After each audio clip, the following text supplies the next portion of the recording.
Showtime. What a night. This is since 1900, okay? First starting pitcher to hit leadoff home run in regular or postseason. First starting pitcher to hit multiple home runs in a postseason game. And a first starting pitcher with 3 home runs and 10 strikeouts in the same game. Let me add a little bit of context. But first, let's go to this first inning. I don't know if you could be more impactful in a single inning. Individual that ever stepped in a baseball field. All right, they're getting ready to get it popping, and we will have full coverage of that as well. Bob Gibson was the only pitcher to ever strike out 10 and hit a home run. He did it in the World Series in 67 and 68. He did not hit multiple home runs. Shohei did 10 Ks and 3 home runs. There's a million stats. How about this? Tonight was Ohtani's second career multiple home run game while pitching. Babe Ruth did it once.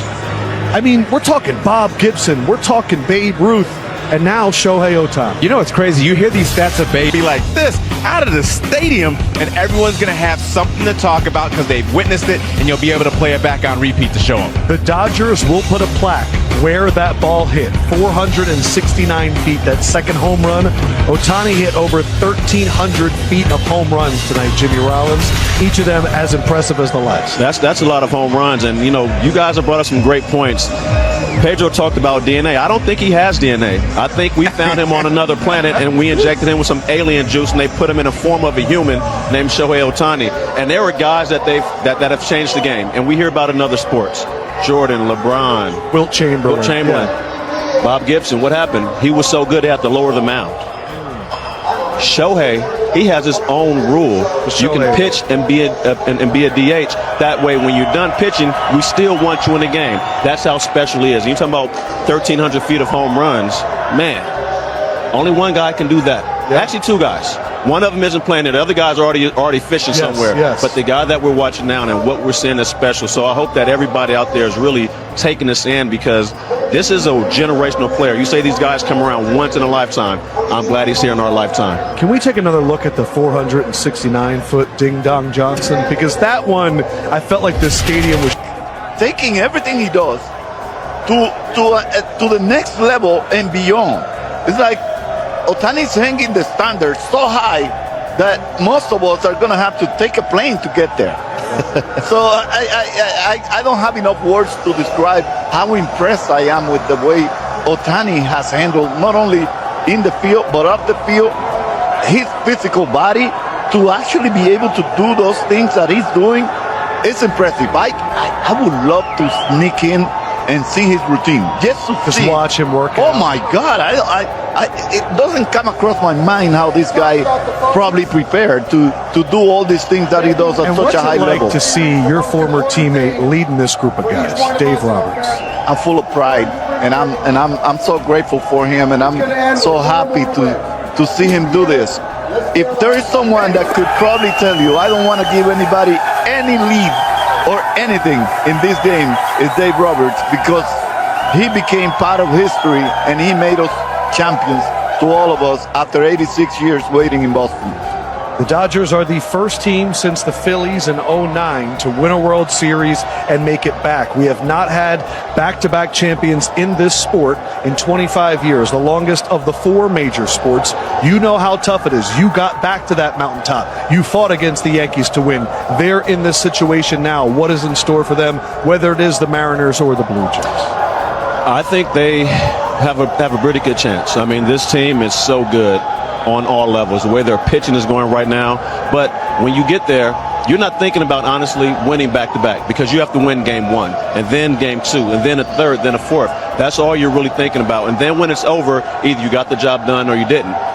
They're very prepared. We talked about it, I think, yesterday, how they are the best team. They know they're the best. They have the expectations of being the best.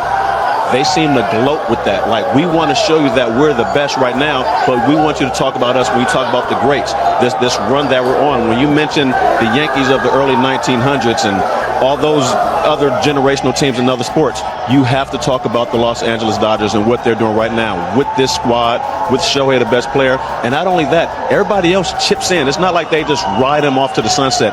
Everybody does something. And when you're getting that, it makes your better players great.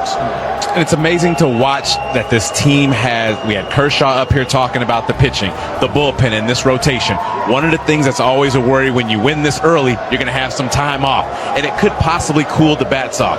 Even if it does, that pitching staff and that rotation, that's one of the things that typically doesn't calm down. And when you can run 4 arms out there the way that they can do multiple times, and they were even mentioning that Ohtani could come out of relief if this series would have extended, or definitely expect him to do that in the World Series. I mean, they have weapons upon weapons upon weapons. And remember, offensively, they really hadn't clicked much of this series until tonight.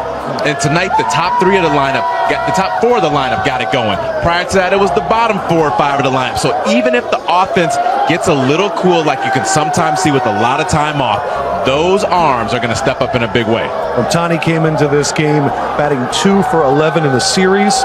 Pitching-wise, the starters, a .63 for the series. 4th lowest in any series since ER became an official stat in 1912. I also want to say this. Ohtani took batting practice, and since then he had a triple in his first at bat. He did this today, and he was hitting home runs out of the park, the same area. I'm wondering if the visualization played a key, but I just want you guys are all some of the best teammates in major leagues. This is the batting practice. Could this have woken this man? Is this maybe the key to what we saw tonight? For sure. We talk about, how much he hits in the cage. He doesn't go out there, and I think that's part of his preservation. He can't go out there and exert himself every day. He has to keep something in the tank because he does both sides. But when you go out there and you see the ball leave the ballpark, not just hit the top of the cage, like, okay, that's what it feels like. When I pull the ball, this is what it feels like. When I go oppo, this is what it feels like. And a cage that may feel good takes one swing, and it doesn't have to be a hit. It can be a foul ball, and everything lines up. And we saw it line up pretty well these last 2 nights. Kershaw's shirt is off. All right. They barely wear pants. They barely wear pants. And I nobody more deserving than Clayton Kershaw. But it's intriguing to me as we were watching how Ohtani evolved into this game today. Okay. It was like a pretty sneaky routine. We didn't get to see so much more of his routine, but it seemed to be working exactly how he executed today. And it's really nice to see that he was able to kind of block the bad moments that he was having and put it all together within 3 days to actually come over today and just grab the MVP, pretty much single-handedly. Yes. Win the game by himself.